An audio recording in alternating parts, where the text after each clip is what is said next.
பண்டைய காலத்திலே கப்பற்படை வைத்து உலகையே ஆட்டம் காண வைத்த பேரரசு நமது சோழ பேரரசு.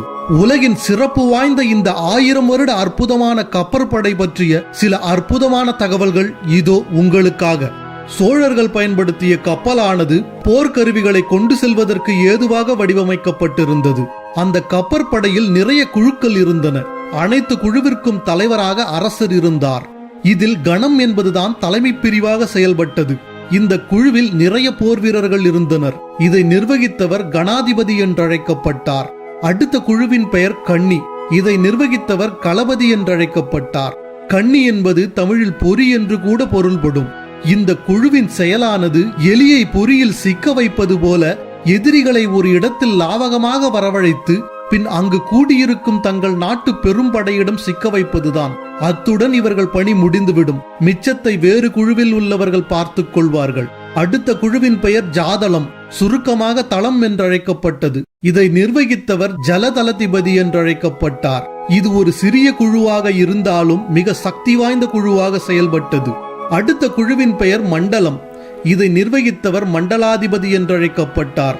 இந்த பிரிவிடம் 40 முதல் 50 கப்பல் வரை இருந்தது. இவர்கள் தனித்தனியாக மற்றும் குழுவாக சென்று போர் புரிவதில் வல்லவர்கள்.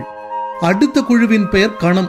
100 முதல் 150 கப்பல்கள் வரை கொண்ட பிரிவு இது. 3 மண்டலங்களை உள்ளடக்கியது ஒரு கணம். பெரும்பாலும் பெரிய போர்களுக்கு மட்டுமே இந்த குழு செயல்பட்டது.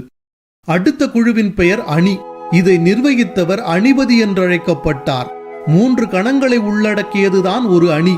அதாவது இந்த பிரிவில் சுமார் 300 முதல் 500 கப்பல்கள் வரை இருந்தது. கப்பற்படையின் மிக பெரிய பலமான ஒரு பிரிவாக இது செயல்பட்டது. அடுத்த குழுவின் பெயர் அதிபதி. இதுதான் உச்சகட்ட அதிபயங்கர பிரிவாக செயல்பட்டது.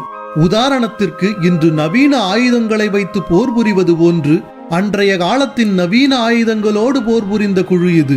இதை நிர்வகிப்பவர் இளவரசர் அல்லது மன்னருக்கு மிகவும் வேண்டப்பட்டவராக இருந்தனர். இவர்களை திசைக்கு ஏற்றவாறு அழைப்பர். உதாரணத்திற்கு கிழக்கு திசையில் போர் நடந்தால் கீழ்பிரிவு அதிபதி என்றழைத்தனர். இந்த கப்பற்படையை வைத்துதான் இலங்கை, இந்தோனேசியா, ஜாவா, மாலத்தீவு, மலேசியா, சிங்கப்பூர் போன்ற அனைத்து நாடுகளையும் நம் மன்னர்கள் கைப்பற்றினர். இவை அனைத்துமே 1000 வருடங்களுக்கு முன்பு உருவாக்கப்பட்ட கப்பற்படை குழுக்கள்.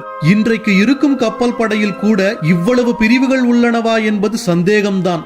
இன்னொரு ஆச்சரியமான செய்தி என்னவென்றால், இன்று புழக்கத்தில் இருக்கும் நேவி என்ற ஆங்கில வார்த்தையே நாவா என்ற நம் கப்பல் படையின் பெயரில் இருந்துதான் வந்தது. இவ்வளவு பெருமைகளை கொண்ட நம் சோழ மன்ன கப்பற்படையின் வரலாற்றை உலகறியச் செய்வோம்.